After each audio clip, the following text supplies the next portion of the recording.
नर्ला degree college रे अनुष्ठित है नूतन छात्र छात्री वेलकम कार्यक्रम। चलित वर्ष नुआ करी एडमिशन करिथिबा छात्र छात्री मानकु स्वागत करिबा पाई नर्ला शहर स्थित पंचायत समिति डिग्री कॉलेज रो आज एक वेलकम कार्यक्रम अनुष्ठित हो जाइछि।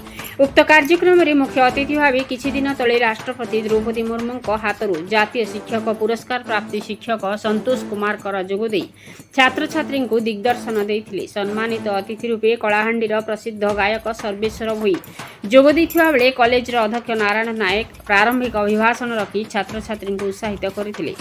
उक्त कार्यक्रम रे कॉलेज अध्यक्षक सह इंग्राजी अध्यापिका बासंती साहू, अध्यापक रमेश चंद्र घड़ई और अन्य अध्यापक अध्यापिका सहित कॉलेज पुराणा और नूतन छात्र छात्री उपस्थित थिले।